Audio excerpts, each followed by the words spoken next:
Jesus não está vindo por causa do tamanho da gravata, pelo paletó. Jesus está vindo porque a graça nos alcançou. Marcos capítulo 2, versículo 1 a seguir. Embora um texto muito conhecido, há uma revelação muito profunda nesse texto, e eu peço a sua atenção ao máximo, para que o seu coração não se distraia. Marcos capítulo 2, versículo 1 diz assim: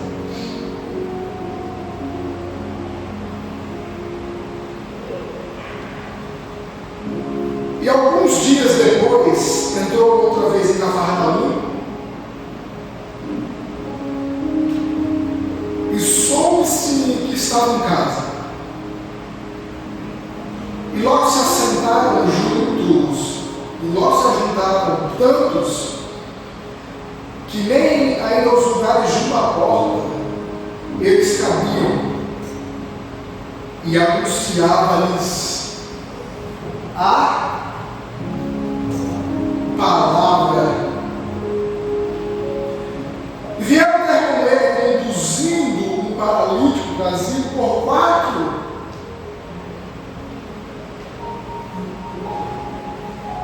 E não podendo aproximar-se dele por causa da multidão, descobriram o telhado onde estava e, fazendo um buraco, baixaram a cama ou baixaram o leito que estava paralítico.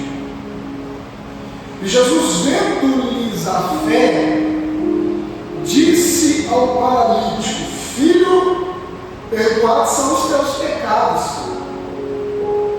E estava ali assentado alguns dos escribas que azoavam em seu coração, dizendo: por que diz este assim blasfema? Quem pode perdoar pecados senão Deus?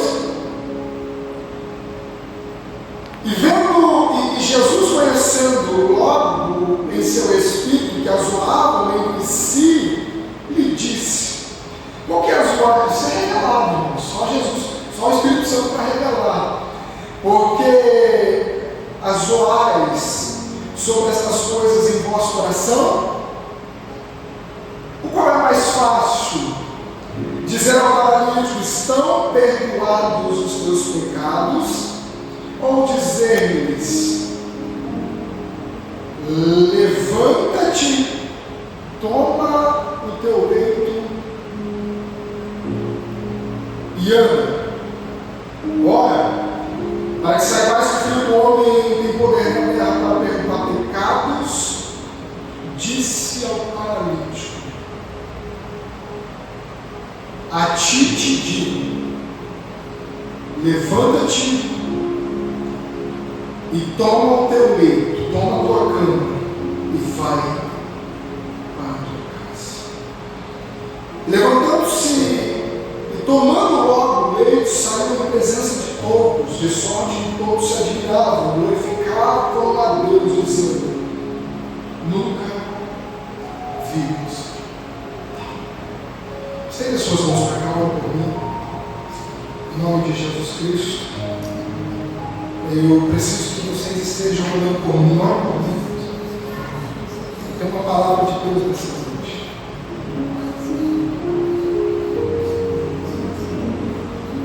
Ore para que a graça do Senhor esteja sobre nós essa noite. Em nome de Jesus. Em nome de Jesus.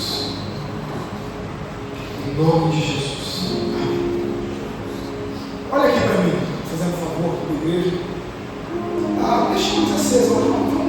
Vamos caminhar isso. Deixa acesa hoje. Eu quero que eles vão caminhando na Bíblia ali também. Deixa a sua Bíblia aberta em Marcos capítulo 2. Deixa aberto. Vou esperar você para a Bíblia.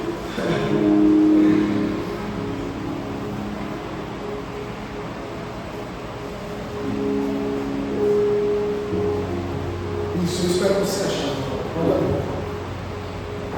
Preciso que você esteja atento a esse texto, porque há algumas revelações aqui que o Espírito Santo tocou no meu coração. Eu quero encerrar nessa noite. E eu acredito que vai ser ser de grande edificação e revelação do Espírito para o nosso coração nessa noite.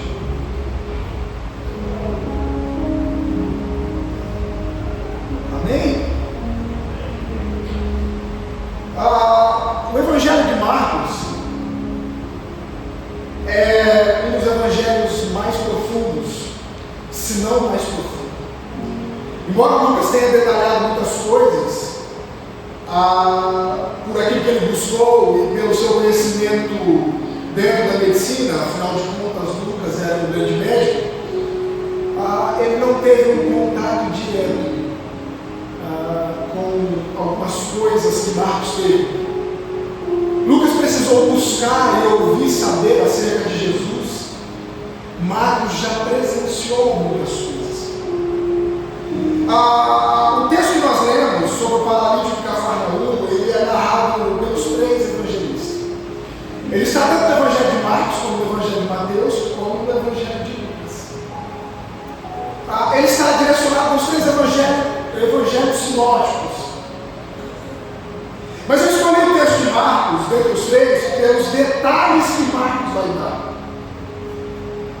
Como você já sabe, Marcos não é o segundo evangelho, como nós pensamos e como foi intitulado pelo Canon.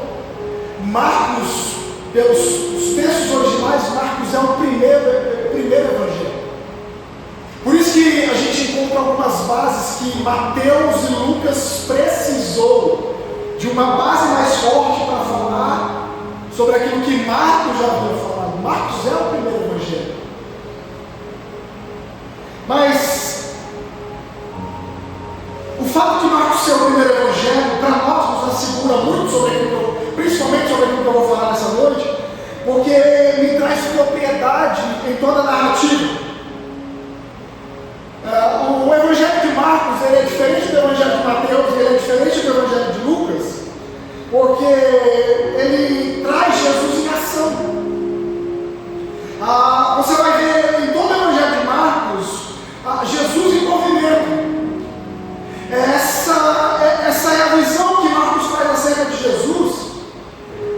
Um Jesus totalmente em movimento, ele trabalhando, ele se movendo, ele fazendo e cumprindo todo o seu propósito. Se a gente ficar atento às narrativas do Evangelho, a gente lá vai encontrar, irmãos, você pode ler o Evangelho de Marcos, Lucas e João, você não vai encontrar tanto nos outros Evangelhos como você vai encontrar nesse Evangelho a palavra logo, imediatamente. Porque essas palavras elas demonstram o mover de Jesus, o trabalhar de Jesus. A gente encontra mais de 40 vezes, e logo Jesus foi, e logo Jesus saiu, e imediatamente Jesus curou, imediatamente Jesus fez, porque ela está mostrando Jesus em movimento.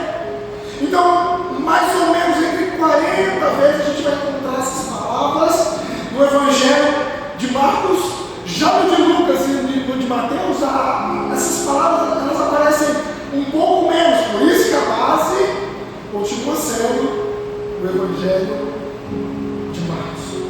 O Cristo em movimento é ele curando, ele expulsando o demônio, e ele indo a Cafarnaum, e saindo de Cafarnaum e voltando a Cafarnaum. A gente vê esse Cristo em movimento, irmãos. Por que eu estou dando detalhes aqui? Eu estou dando detalhes sobre aquilo que eu quero ministrar nessa noite, porque havia uma preocupação no coração de Marcos para descrever, porque Marcos estava escrevendo ao povo de Roma. Ele estava direcionando a sua mensagem ao povo de Roma. E havia um problema nos crentes de Roma, porque eles queriam aprender muito mais sobre o Cristo. E para nós não é nenhuma novidade que Marcos ele está entrelaçado diretamente a Pedro. Afinal de contas, Marcos é o filho da fé de Pedro. Marcos é filho da fé de Pedro, o nosso Pedro. Por isso que em 1 Pedro, capítulo 5, versículo 13, a gente vai encontrar o apóstolo falando sobre o meu filho Marcos. Então ele vai dando detalhes sobre algumas coisas que os outros evangelhos vão dar. E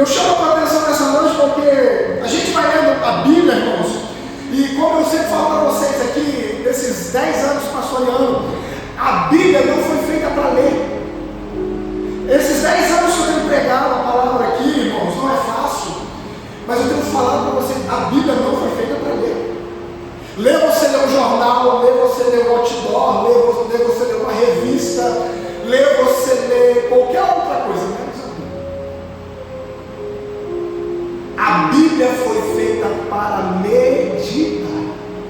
Por isso que Deus disse a Josué, medite na lei desse livro, de dia Então quando a gente começa a ler, e não só ler e meditar, a gente vai encontrar algumas revelações muito profundas do texto. Eu quero chamar a tua atenção nessa noite, porque talvez você já leu isso aqui 1 milhão de vezes, e você não conseguiu chegar a um consenso, a uma revelação profunda do Espírito Santo. E nessa noite o Espírito Santo vai trazer uma palavra para o nosso coração. Há uma revelação de Deus para nós nessa noite, irmãos. Por mais que a gente vai lendo, a gente parece que não consegue ter um foco e uma entrega por completo na palavra, mas essa noite o Espírito Santo vai abrir a nossa mente.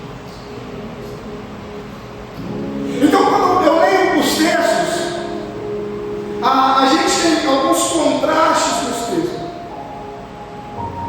Alguém um dia me perguntou assim, pastor, o que eu faço para entender um texto? Você sempre vai precisar ler um capítulo antes e um capítulo depois.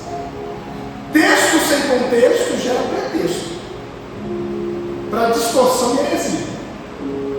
Então, quando eu leio um texto, eu preciso ler um texto antes e ler um texto depois, para que eu possa entender. E lendo um texto antes e um texto depois, a gente encontra alguns contrastes nesse texto que para nós é de extrema alegria para o nosso coração. Olha os contrastes que a gente encontra já no primeiro contexto. Olha o texto que nós lemos no capítulo 2. Mas os contrastes a gente sempre vai encontrar no capítulo antes. Olha, você que está com a sua Bíblia aberta, ó.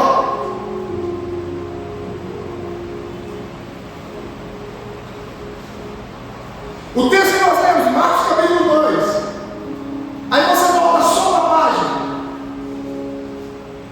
E esse é um dos contrastes que a gente encontra em todo o contexto da Bíblia. Por quê? Porque o Espírito Santo ele fala conosco nos mínimos detalhes dentro da palavra. Irmãos, uma vírgula dentro da Bíblia você precisa notar, porque uma vírgula é um direcionamento que Deus vai dar. É um direcionamento.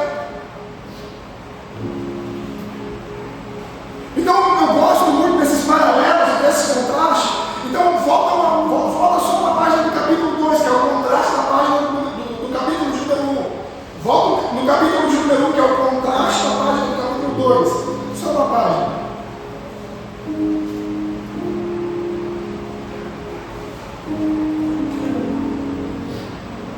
E esses contrastes eles são de extrema importância para nós na revelação, mediante aquilo que o Espírito Santo vai falar conosco. Por quê? Porque o texto que nós falamos está falando de um paralítico. E você conhece a história, ele não andava, ele era paralítico. E as pessoas desceram ele pelo telhado, porque estava lotada a casa, não conseguiram entrar para colocar ele diante de Jesus, entraram pelo telhado. Mas a gente vai chegar lá na história, mas presta atenção no contraste daquilo que Deus está falando. Mas o texto que nós lemos está relatando que Jesus acabou, e alguns dias depois, capítulo 2, versículo 1, e alguns dias depois, entrou outra vez Jesus em Cafarnaum. Mas olha os contrastes, quando ele entra, e nós lemos o texto inteiro, e para exatamente guardar no nosso coração, olha o contraste do capítulo 1, Marcos capítulo 1, versículo 10, diz assim, e que Jesus foi batizado e o céu se abriu sobre Jesus. No capítulo 1, os céus se abriram. Mas no capítulo 2, versículo 4, o que está abrindo diante de Jesus é um telhado. Então percebe que no capítulo 1, versículo 10, Jesus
paralítico precisa ser curado.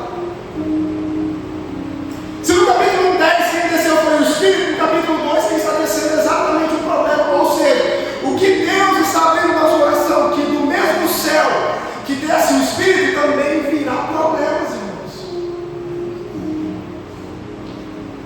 Não. São contrastes que a gente encontra.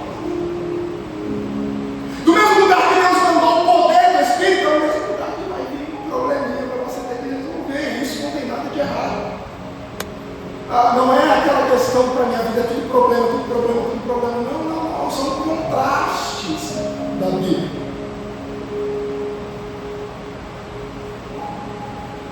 E a gente precisa de maturidade para entender. Olha o contraste que eu gosto muito, Marcos capítulo 1, versículo 11, diz assim: e Deus, irmãos, é Deus quem brada, irmãos, do céu e fala: este é o meu filho. O próprio Deus diz: este é o meu filho. Deus está bradando do céu, mas olha o contraste. Já em Marcos capítulo 2, versículo 5, Jesus está dizendo: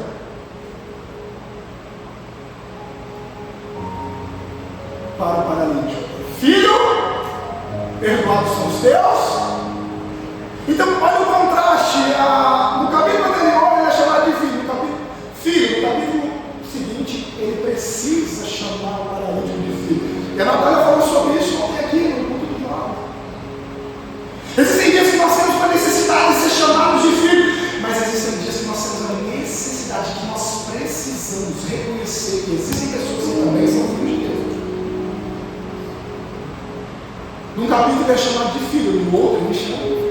São contrastes do texto. Então tem dias que eu preciso ouvir que eu sou filho, tem dias que eu preciso falar que alguém é filho. Tem dias que eu preciso, irmãos, receber uma ajuda do alto. Tem dias que eu preciso ajudar alguém de baixo. São contrastes do capítulo. Eu estou falando isso aqui, não é sobre isso que eu quero pregar, mas eu quero só trazer um detalhe. Porque talvez você foi lendo isso aqui, você não conseguiu perceber, mas é isso. Olha o contraste que eu gosto muito no capítulo 1 de Marcos, versículo 11. O próprio Deus elogia ele, dizendo assim: este é o meu filho. Mas olha o contraste, capítulo 2, versículo 7. A Bíblia diz que os religiosos estão criticando Jesus. Então você precisa estar com o seu coração maduro para entender que tem dias que você vai receber bastante elogios, mas tem dias que vai vir crítica, né? Ninguém vive só de elogio, irmãos. Ninguém vive só de elogio. São contrastes que a gente encontra, irmãos. Olha o contraste que eu gosto muito. Marcos capítulo 1, versículo 2 diz assim: e Jesus foi conduzido pelo Espírito ao deserto. O Espírito Santo conduziu Jesus ao deserto. Olha Marcos capítulo 2, versículo 3. Um homem está sendo conduzido diante de Jesus. Então tem dias que somos conduzidos, mas temos dias, irmãos, que somos carregados. Existem dias que o Espírito Santo conduz a gente, mas existem dias que, olha, se não tiver alguém para carregar até Jesus. Olha o contraste aqui, irmãos. Eu vou falar alguns contrastes aqui que eu gosto muito. Isso aqui eu vou lendo, eu vou escrevendo, eu vou buscando. Mas olha esse outro contraste. Marcos capítulo 1, versículo 13 diz que o diabo se opõe a Jesus no deserto. O próprio Satanás se opõe a Jesus no deserto. Marcos capítulo 1, versículo 13.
Que nem tudo vai dar certo na primeira, irmãos, como a gente acha que tem que dar.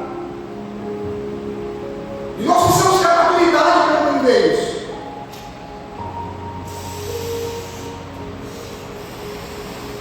Isso é profético para nós. Por isso que Marcos capítulo 2, versículo 1 diz: e alguns dias depois entrou Jesus com o reino da Rafael.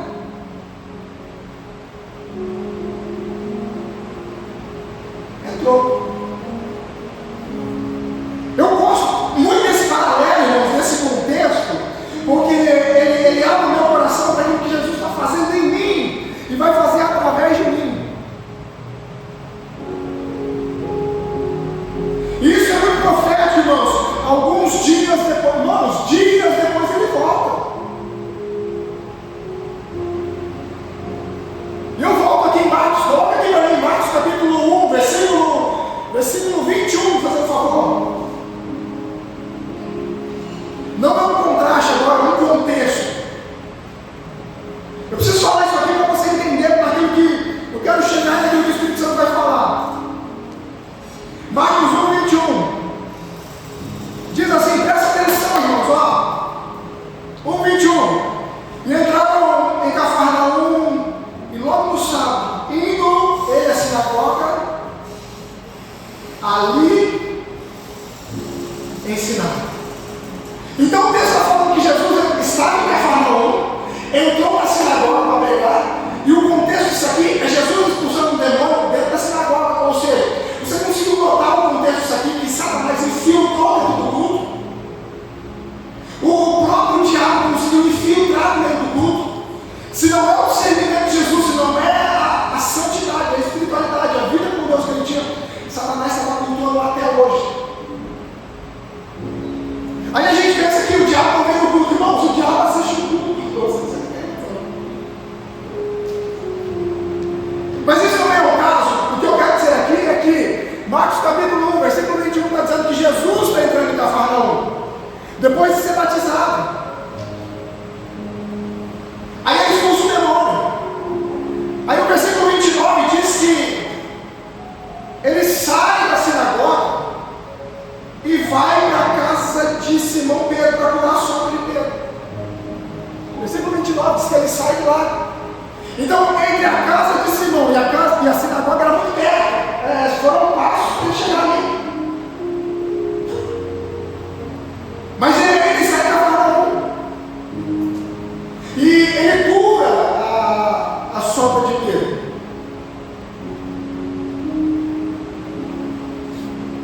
E eu gosto muito dos contextos, porque os contextos abrem o nosso coração para aquilo que Deus quer falar conosco. E quando ele cura a sombra de Pedro, ele sai da Cafarnaum.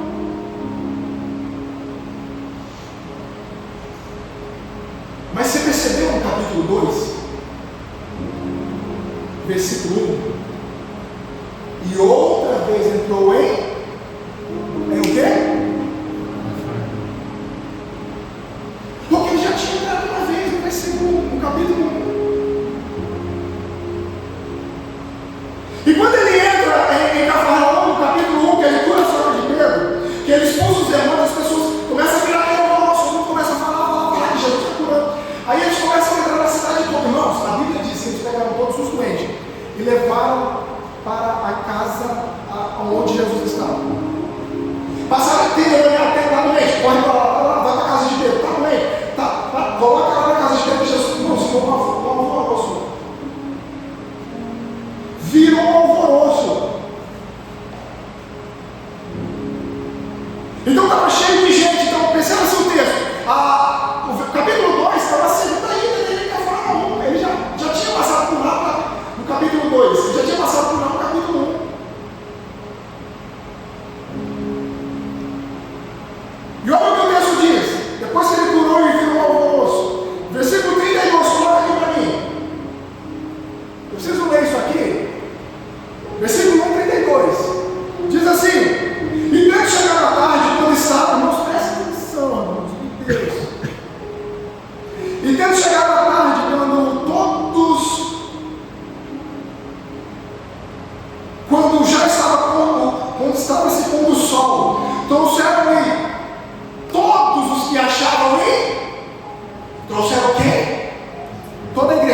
que texto tem que ter contexto, irmãos, para a gente não forjar nem o texto. A Bíblia diz que todos os que se achavam enfermos e endemoniados levaram para lá. Versículo 33 diz assim: e toda a cidade se ajuntaram à porta. Foi um almoço terrível. Versículo 34 é o contexto. Olha o que o versículo 34 diz: e curou o quê? Mais forte, curou o quê? Então ele curou todos. Há uma grande probabilidade desse homem, no capítulo 2, ter encontrado no capítulo 1 e não ter alcançado o que ele estava buscando. Há uma grande probabilidade. Então não é porque não deu certo ontem que vai dar errado. Não é porque deu errado ontem que vai dar errado ontem. Não é porque deu um relacionamento errado que vai dar. Não, irmãos. Não é porque deu tudo errado, não. Se a gente conseguir encontrar Jesus, irmãos. Aleluia. Se a gente conseguir. Então ele curou muitos, mas não curou todos. E a Bíblia diz que ele sai de Cafarnaum, irmãos, ele vai às aldeias vizinhas ali, ele vai pregar. Aí ele cura um leproso, vai. E depois de curar o leproso pelas aldeias, capítulo 2, versículo 1, aí eu vou no começo, aí eu vou pregar. Eu fiz esse papo de fundo para você entender, irmãos. Para você conseguir compreender.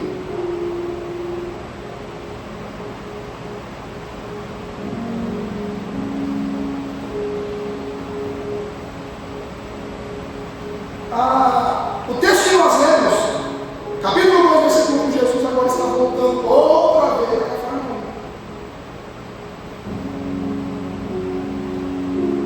Ele precisa, irmãos, voltar nesse lugar. E quando ele volta a Cafarnaum, todos nós sabemos que ele ficou um tempo em Nazaré, depois ele passou a viver em Cafarnaum. E lá é uma base onde ele estabelece o nível do seu ministério. O fato é que ele estava na casa. A gente não sabe de quem é a casa. Eu não sei se a casa é de Pedro, se a casa é de algum viajante, se a casa é do próprio Jesus. A Bíblia não afirma. A Bíblia está dizendo que ele estava em casa. Soube-se que estava em casa. Não sei de quem é. Mas mais importante de saber de quem é a casa é saber quem está nela. Mais importante de saber de quem é a casa é saber se Jesus está nela.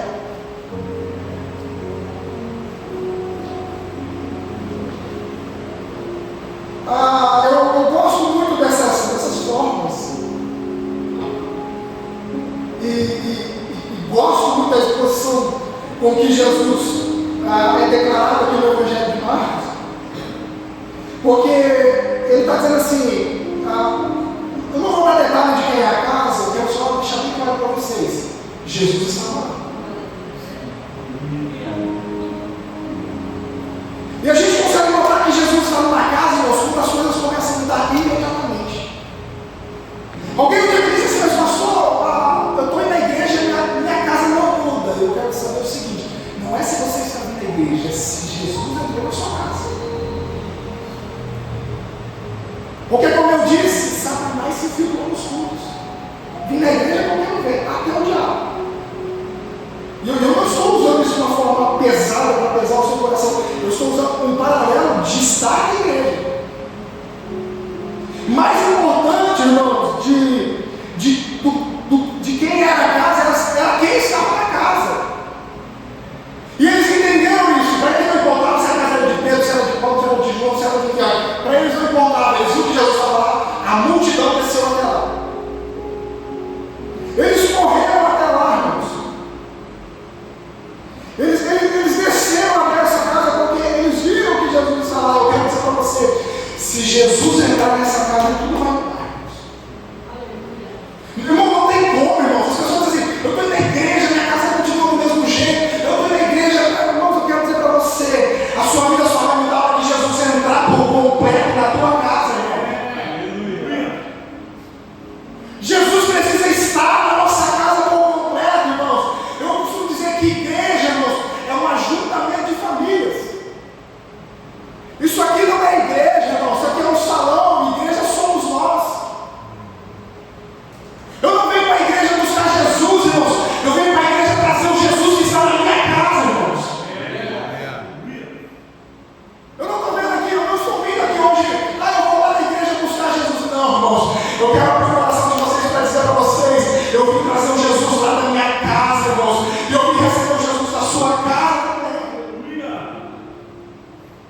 igreja do Senhor,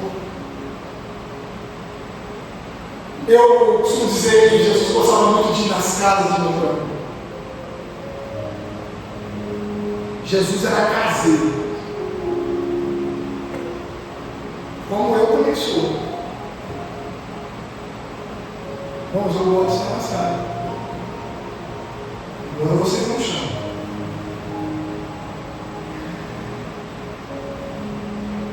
Marcos capítulo 1, versículo 29 diz que Jesus, irmãos, isso é bíblico, eu estou falando que Jesus era caseiro, tá?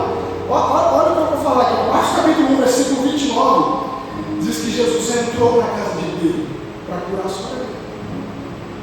Marcos capítulo 3, versículo 17 diz que Jesus entrou na casa de Mateus, Levi, um pecador, irmãos. Ele entrou na casa e foi criticado. Quem é este que come com o pecador? Jesus disse: eu não vim para o são, eu vim para a luz. Mas ele estava na casa de Levi. Marcos capítulo 5, versículo 43 diz que depois do episódio da mulher da prostituição, ele entra na casa de Jairo para curar a filha de Jairo. Jesus amava estar nas casas. Natália citou aqui em Lucas 1,19 que Jesus entrou na casa de Zaqueu e transformou. E não só entrou lá, irmãos, como ele trouxe sal.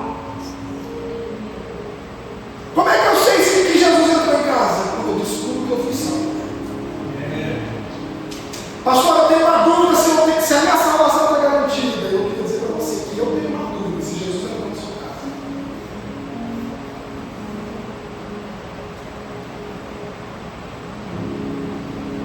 Mas Jesus era caseiro. Em Lucas 7, versículo 33 ao versículo 50, diz que Jesus entrou na casa de um fariseu. Ele foi convidado para estar na casa do fariseu para jantar. Aí ele falou: bom que não, meu. Janta de graça, nas custas de fariseu, aí não vai dar outra.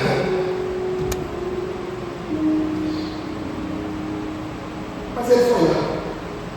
Mas havia uma proposta dele estar lá. A Bíblia diz que quando ele estava lá, entrou uma mulher de identidade duvidosa e começou a lavar os pés de Jesus com as suas lágrimas e enxugar com os seus cabelos.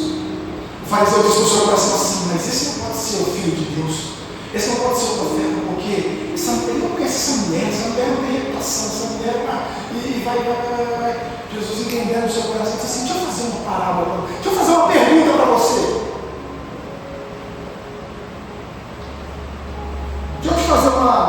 Deixa eu propor para você uma parábola. Havia dois homens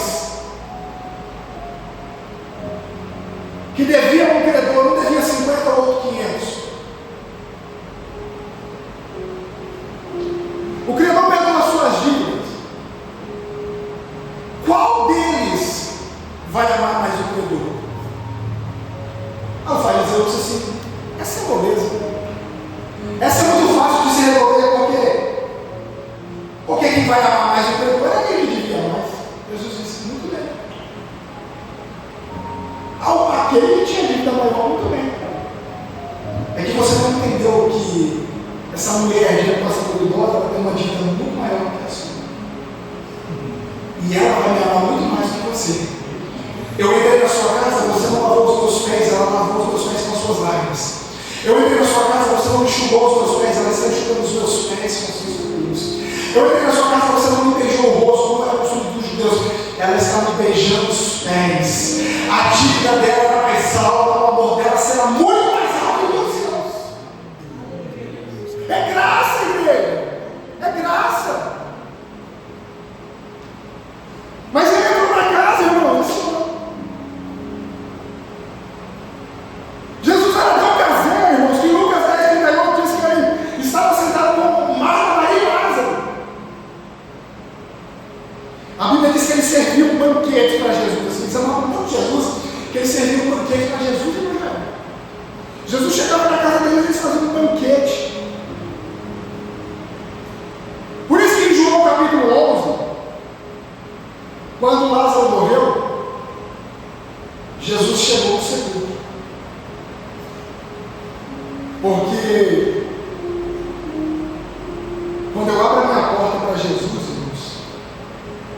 Ele vai me visitar no dia da minha dor. Ele vai me visitar na hora da angústia, na hora da aflição. Quando eu abro minha casa para gente, irmãos, não é abrir só quando eu preciso. Eu preciso abrir quando eu, em aspas, não preciso. Embora nós sabemos que nós precisamos diariamente. A gente só quer abrir a porta para Jesus no dia mau, no dia que está tudo errado, no dia que está cheio de problema. No dia, irmãos, Jesus foi recebido por Marta, Maria e Lázaro, irmãos, nos dias bons, nos dias dos banquetes. Nós estamos fadados a tudo, quando tudo dá certo, a gente já não abre mais a porta para Jesus na nossa casa. Afinal de contas, agora as coisas se estabilizou, agora o casamento está dando certo, agora o financeiro resolveu, agora a minha alma está mais em paz, agora vamos fechar a porta para Jesus?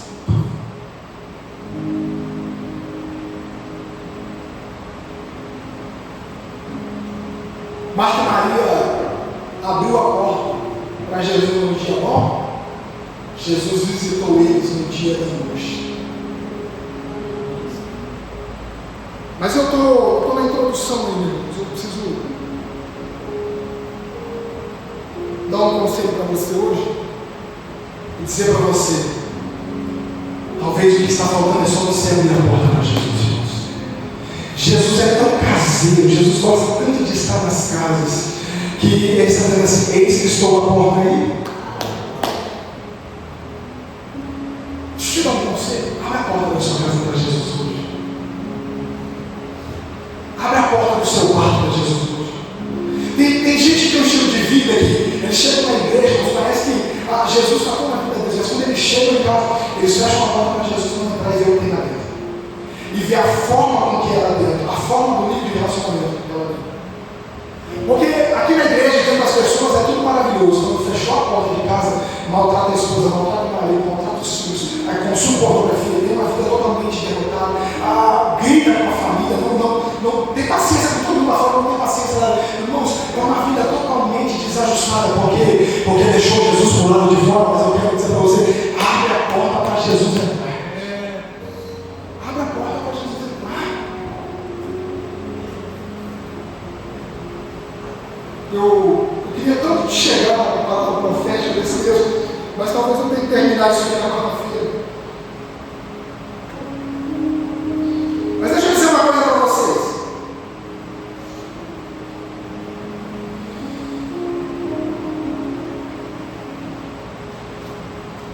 Mais importante do que a casa é quem está na casa. Você pode ter a melhor casa do mundo, se Jesus não estiver lá, ela não vale nada. Você pode ter a melhor casa, se Jesus não estiver lá, não vale nada, irmãos.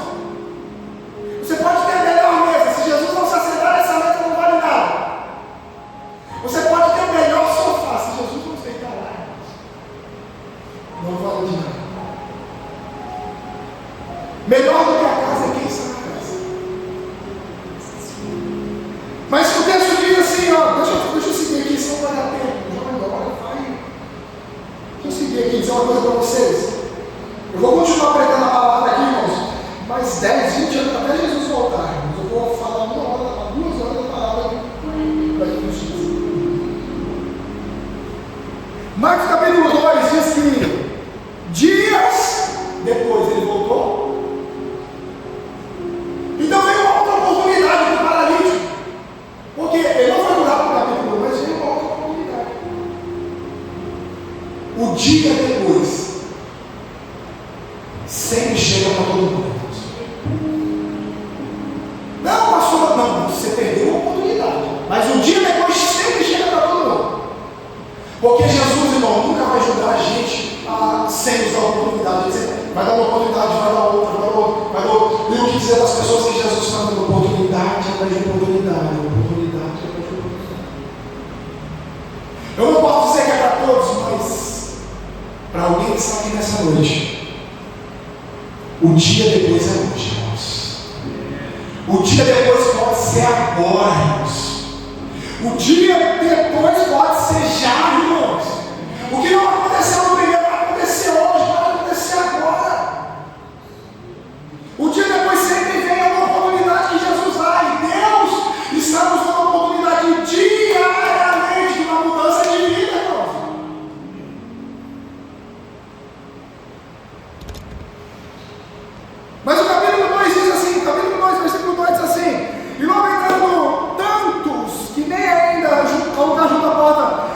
sabiam? Anunciavam-lhe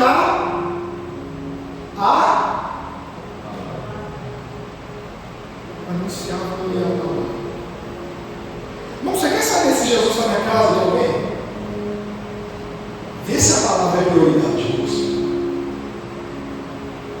Característica de Jesus está, irmãos, na casa de alguém é quando a palavra tem prioridade.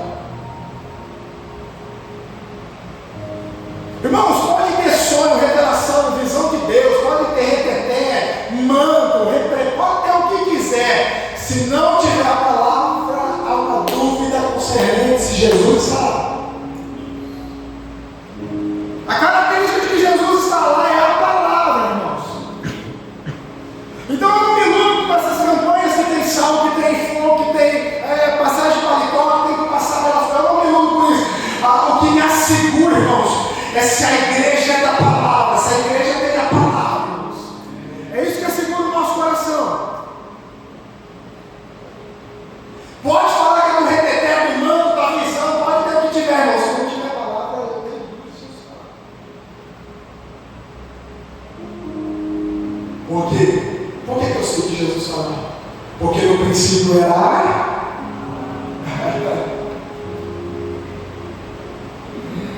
e a palavra é a única fonte de fé, nada mais, irmãos.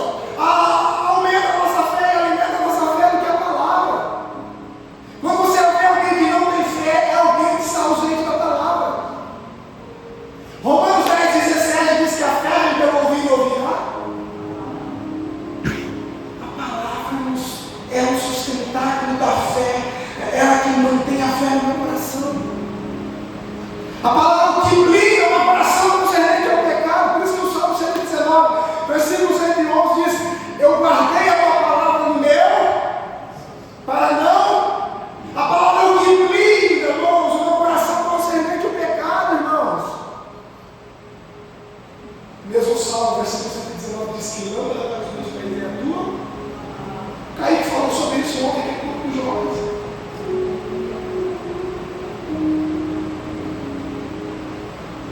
Deixa eu dizer uma coisa para vocês. Deixa eu dar um detalhe desse texto aqui para vocês. Diz assim, Marcos capítulo 2, versículo 2. E logo se juntaram tantos, era muita gente, que nem ainda nos lugares junto ao quê? Irmãos, um grupo de estudiosos fizeram uma escavação da Cafarnaum, e eles acharam algumas bases de algumas casas lá, e eles chegaram à conclusão que as casas, irmãos, elas não passavam pelo histórico do seu alicerce, cerca de 17 metros quadrados. Era um cômodo, irmãos. Hoje um quarto tem média 12 metros quadrados, é um pouquinho mais que um quarto, uma sala maiorzinha, de 17 metros quadrados. 17 metros quadrados hoje vai caber bem apertado, em média 30, 40. Assim, irmãos, vai espremer de ombro a ombro 50 pessoas. 50 pessoas. Então, com base na escavação que fizeram em Cafarnaum, eu chego à conclusão que dentro de 17 metros quadrados, irmãos, tinha gente apertada ali. Agora você percebeu que o texto está dizendo junto o quê? Então a porta da casa está aberta. Eu gosto desses detalhes de Marcos, por isso que eu estou tentando pegar o texto de Marcos, porque os detalhes que Marcos dá, eles não dão nos outros evangelhos. Eles estavam junto com a igreja, então a porta estava aberta. Só que você percebeu que mesmo que a porta estava aberta, não tinha condição de passar. O acesso, aquilo que era acesso para chegar em Jesus estava aberto, mas havia impedimento para chegar nele.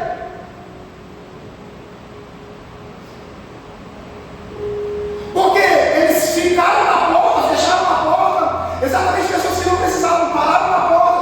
O fator aqui não é se a porta estava fechada, o acesso a Jesus estava livre. Mas alguém fechou a porta para que esse paralítico não chegasse em Jesus pela porta. E a Bíblia diz exatamente quem estava fechado junto à porta. Pastor, está na Bíblia, tá? A Bíblia diz que os fariseus, os hipócritas, eles ficavam fechando a porta. Ou seja, tem uma porta que dá acesso a Jesus. O problema não é se a porta está fechada, porque a Bíblia diz que a porta está aberta, eles estão parados na porta. O acesso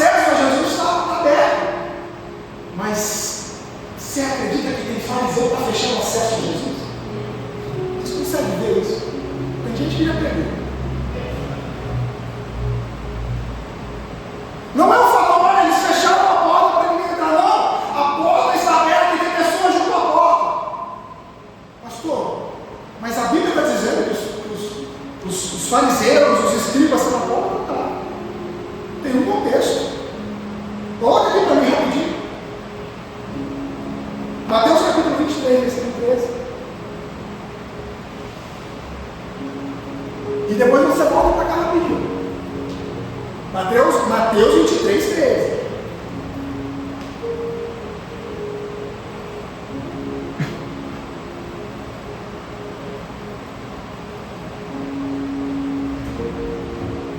E diz assim o texto: ai de vós, escribas e hipócritas, pois que fechais aos homens o reino. O contato de porta aqui é exatamente o reino. Em todo o contexto nós vamos ver eles parados, fechando a entrada. Irmãos, esse paralítico ia encontrar o reino de Deus por intermédio de Jesus. Mas a Bíblia diz que os fariseus pararam a porta.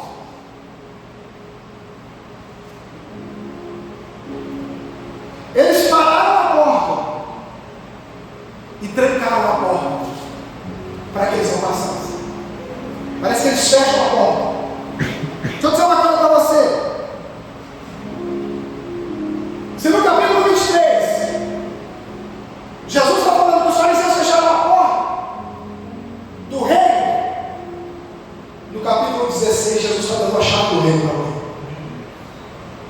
Se no capítulo 23 os fariseus estão parados na porta e pedindo às pessoas de chegar no reino, e quando eu falo de fariseus que estão barrando as pessoas de chegar a Jesus, por quê? Porque parece que para chegar em Jesus é uma dificuldade, irmãos. Não, porque para chegar em Jesus tem que ser santo, para chegar em Jesus tem que estar de saia, para chegar em Jesus não pode ter maquiagem, para chegar em Jesus não pode usar brinco, para chegar em Jesus. Irmãos. Aleluia. Para chegar em Jesus, irmãos, é só reconhecê-lo como seu único e suficiente Salvador. É só aceitar, irmãos.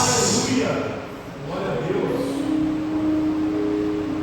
Então, se os carnais estão fechando, e sempre vai ter homens carnais que não são bíblicos, fechando a entrada de pessoas no reino de Deus, não, porque você agora você vai ser crente, você tem que parar com isso, parar com isso, parar com isso, parar com isso. Eu quero dizer para vocês: quem convence o homem é o Espírito Santo.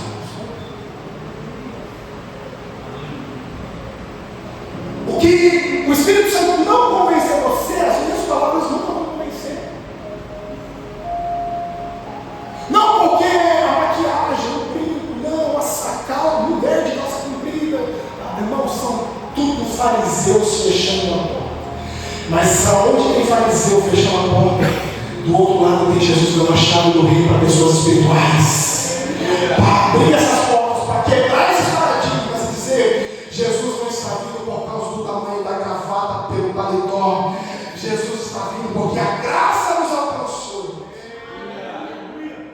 Pela graça foi salvo. Isso não vem de vós, é um dom de Deus, irmãos. Volta lá no texto. Mas os fariseus pararam na porta. Eu preciso encerrar, irmão, mas olha, eu vou ter que pegar esse outro, eu queria tanto chegar lá, irmãos. A gente vai escrevendo, vai escrevendo, vai escrevendo. Agora deixa eu falar algo para vocês.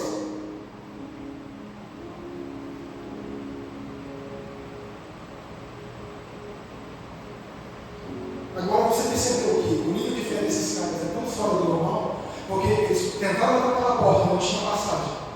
A fé deles é tão grande que eles vão entrar pelo. Todos aqui sabem, a lei de Levítico, toda casa tinha que ter uma escada, tinha um lugar lá em cima para edificar, era obrigatório, segundo a lei de Levítico, ter o parapeito. Eu já falei sobre isso aqui. Tinha o parapeito, para que as pessoas não caíssem de lá. É a lei de Levítico. Então eles sobem pelo parapeito, só pela escada. Chega no dedão.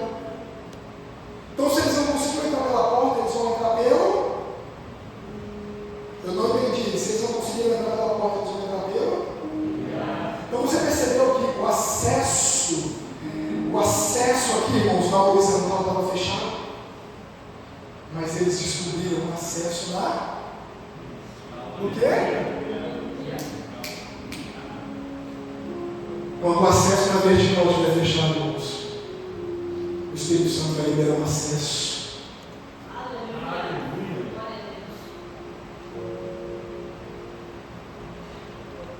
Eles notaram que o acesso por baixo, irmão, estava fechado. Mas eles descobriram que o acesso por estava. Então, quando você buscar recurso, algum acesso pelas coisas de baixo não der, Jesus está dizendo assim: experimente buscar o acesso pelas coisas de cima.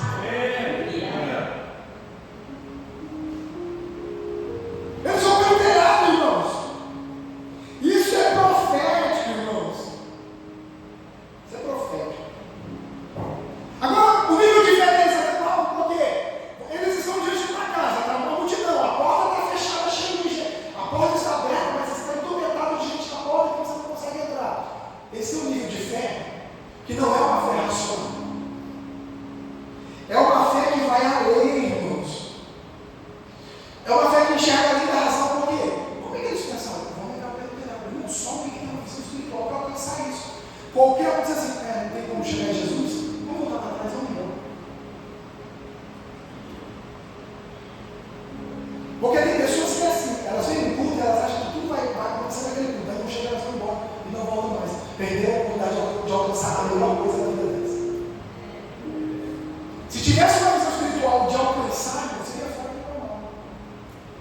A fé deles faz eles enxergar o caminho além da razão, irmãos. Diz assim: vamos entrar pelo telhado. Olha que visão.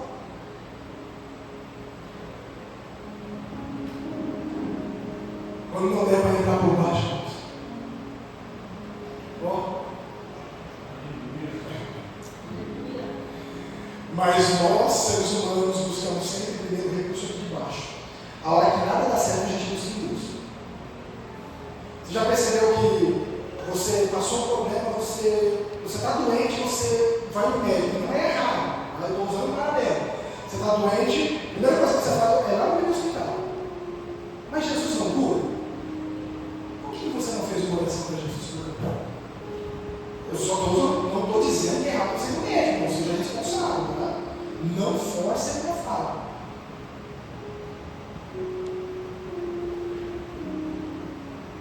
Em Deus nós temos todas essas coisas. Mas a fé deles é tão grande agora, irmãos, eu vou a gente vai encerrar e quarta-feira eu continuo isso aqui, que eles decidiram entrar, irmãos, pelo telhado. Agora, perceba-se o seguinte: eles têm a fé, dizendo assim: eu tenho fé que Jesus vai te curar. Mas a porta está fechada. Acabou. A fé deles não resolveu nada. Aí eles fazem o quê? Para ativar a fé, vamos subir pelo? Isso caracteriza a nossa obra. Fé sem obra é morte. Do que adianta ter fé e não dar um passo? Do que adianta ter fé e não se mover? Do que adianta ter fé e não ter um posicionamento? Eles olham assim: eu tenho fé que se nós chegar diante de Jesus, Jesus vai te curar. Mas eles não ficam parados. As obras sobressaíram. Eles pegam o equivalente de quadros. Sobe o parapeito, sobe pelo telhado, sobe na escada, abre o telhado, faz um buraco no telhado e eles descem. Eu não sei se por corda ou por lençol. Era muito natural eles descerem as pessoas por lençóis naquela época. Eu não sei, mas eles desceram para onde para Jesus. Jesus ensinou. Olha o que Jesus disse no versículo 5: e vendo Jesus a fé. Irmãos, olha a fé desses homens. É uma fé sobrenatural. E a fé aqui não aponta diretamente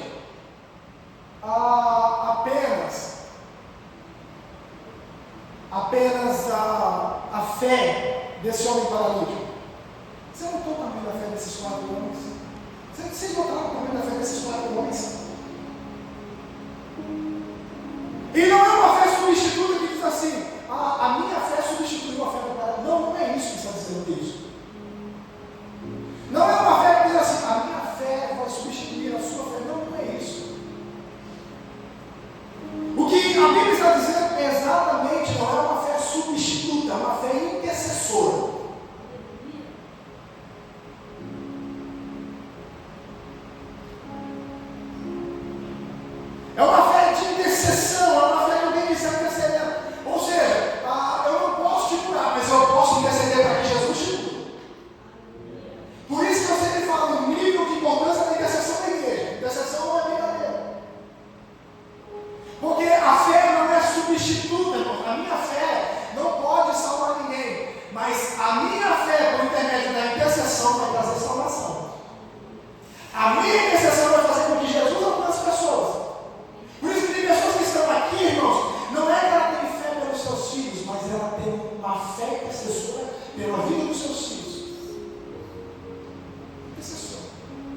Agora, deixa eu dizer aqui rapidinho, para quem gosta de encerrar. O texto não diz, você pode ler na sua casa depois com mais calma, mas o texto não diz que esses 4 homens que levou esse homem a Jesus, eles eram amigos do paralítico, mas quando eu leio todo o contexto, não, só alguém que é muito amigo para fazer isso. Pegar um homem em cima do leito de uma cama, amarrar 4 cordas em cima da sua cama, subir um telhado, subir pela escada, passar pelo parapeito, chegar no telhado, abrir um buraco no telhado, para descer o tamanho. Não, você consegue notar o tamanho do buraco que abriu no telhado para descer uma cama? Ou você pensa que desceram ele de ponta cabeça? Ou você pensa que desceram ele em pé? Não, irmãos, os 4 desceram ele. Tamanho do buraco que abriu no telhado. O texto não fala, mas eu acredito que o nível de relacionamento desse homem, era fora do normal. Ele era um homem que se relacionava bem com todas as pessoas. E foi um homem que criou amigos durante o seu percurso. Eu tenho certeza que eles eram amigos, irmãos. Alguém escreveu uma frase um dia dizendo assim: quando Deus quer mudar a sua história, Ele não te dá coisas, Ele coloca na sua vida pessoas. Tem gente que acha que para Deus mudar a vida deles, vai precisar colocar coisas. Deixa eu dizer uma coisa para você. Deus está mudando a sua vida e você nem percebeu por intermédio das pessoas que Ele está colocando do seu lado. Coisas não mudam a sua vida. Deus está levantando pessoas que vão te ajudar nesses dias. Talvez você não está fazendo muita questão, você está movendo um pouquinho com desprezo. Talvez você, parece que eu quero dizer para você: aprenda a abraçar as pessoas que Jesus está colocando nos seus caminhos agora. Quando Deus quer mudar a história de alguém, mudar coisas, Ele dá pessoas. Mas o nível de relacionamento desse homem, irmãos, com esses 4 homens, eles criaram durante todo esse tempo. Por que eu digo que esse paralítico é um homem de um bom relacionamento? Irmão Brunão? Porque eu faço um paralelo com o paralítico do tanque de Betesda.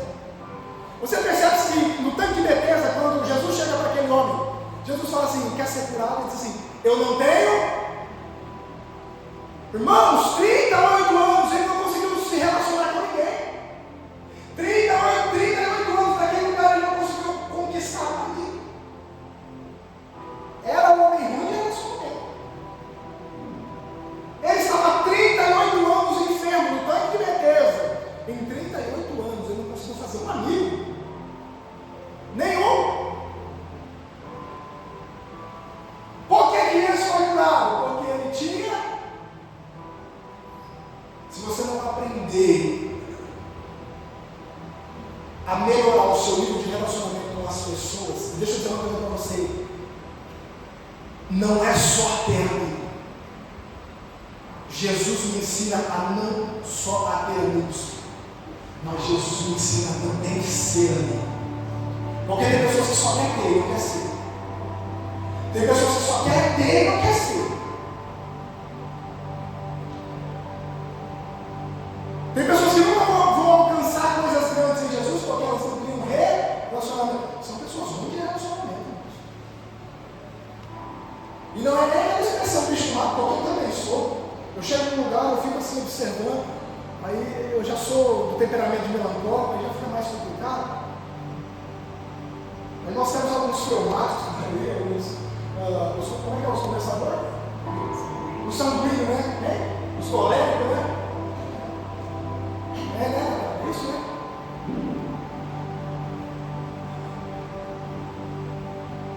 Eu já sou meio parecendo um bicho do mato. Mas quando começa um relacionamento, a gente vai até o fim. Quando começa uma aliança, a gente vai até o fim. Eu vejo pessoas que quebram alianças por qualquer motivo. Pessoas que perdem a amizade por qualquer motivo. Amigo não é isso que você acha que é. A Bíblia diz em Provérbios: assim como o ferro com ferro se afina, assim é o. De vez em quando sai faísca, mas Mas continua sendo. Ah? Está aqui um exemplo. Ó. Ali, ó. Dá uma olhada ali. Apanha todo dia. Não melhora, não.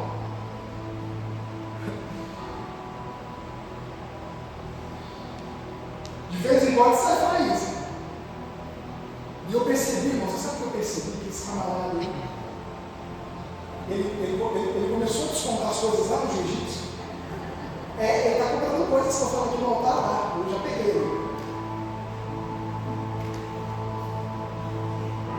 Mas Jesus vai pedir de nós. Deixa eu dizer uma coisa para vocês, irmãos. Amigos te levam onde o dinheiro não vai te levar. Mas deixa eu dizer uma coisa para você. A unção de Deus também vai te levar onde os amigos não te levam. Não te levam. Aprenda a criar relacionamentos. Aprenda a ser gente, irmãos. Aprenda a compartilhar com pessoas. Mas não é qualquer pessoa. Que eu parti para encerrar. Já falei isso assim comigo. Mas eu precisava tanto falar sobre esse versículo. Se vocês quiserem ir embora, eu vou falar. Vou perguntar igual eu perguntei um dia lá na igreja. Esses obreiros empolgados, eu falei assim.